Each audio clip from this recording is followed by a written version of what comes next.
गुरु जी एक बात जानने की जिज्ञासा। हाँ हाँ बिल्कुल। जनमान चक्र में हाँ मंगल ग्रह से रक्त का क्या तात्पर्य है? बहुत उत्तम प्रश्न किए। देखिए, मंगल जो है शरीर के अंदर जो रक्त है हमारा हीमोग्लोबिन है, ये मंगल ग्रह से ही संबंधित है। और मंगल ही भूमि का द्योतक है। मंगल ग्रह ही भूमि का द्योतक है। यदि जन्म कुंडली में मंगल कहीं न कहीं से पीड़ित हो गया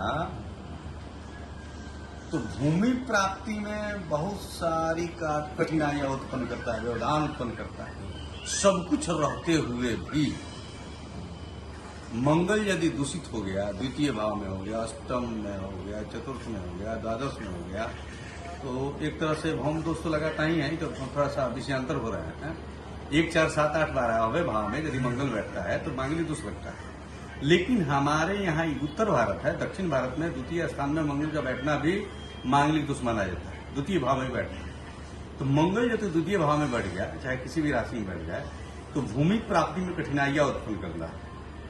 तो उसके लिए आप किसी भी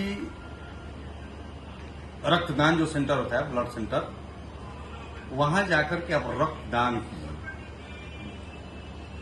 कुछ ही पॉइंट कीजिए, लेकिन रक्तदान करने से भूमि प्राप्ति के निमित्त जो कठिनाइयां है, व्यवधान है, वो खत्म हो जाता है।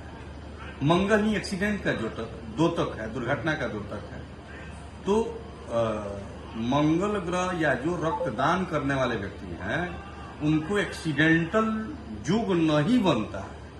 उनके शरीर से एक्सीडेंट होता ही नहीं है। जो भी व्यक्ति यदि ब्लड डोनेट करता है, उसके लाइफ में एक्सीडेंटल युग बहुत कम बनता है। मंगल स्ट्रांग हो गया। तो मंगल ही रक्त का द्योतक है। तो मंगल रक्त डोनेट करने से एक तो दूसरे का बहुत बड़ा दान है, रक्तदान महादान है। रक्तदान करने से मंगल ग्रह से जो दूषित है, मंगल ग्रह का जो दुष्प्रभाव है, वो समाप्त हो जाता है। अब भूमि प्राप्ति के अंदर जो अड़चन है, वो भी समाप्त हो जाता है। रक्तदान करने से कमजोरी नहीं आता है। शरीर के अंदर जितना भी कोलेस्ट्रॉल है, ट्राइग्लिसराइड है, या जो भी फैटी चीज है या दूषित ब्लड है, वो निकल जाता है। फिर से शरीर रिफ्रेश हो जाता है। चेहरे पर एक नई तेज, ऊर्जा और आभा आने लगती है। तो मंगल ब्लड डोनेट करना है, लेकिन उसकी एक दायरा है कि कितना ब्लड डोनेट करना है। 50 से ऊपर यदि उम्र हो जाए तो ब्लड डोनेट नहीं करना चाहिए, वीकनेस आ जाएगी उसमें। युवावस्था में, किशोरावस्था से लेकर के युवावस्था के बीच में 35-40 तक आप डोनेट कर सकते हैं। उसके बाद थोड़ा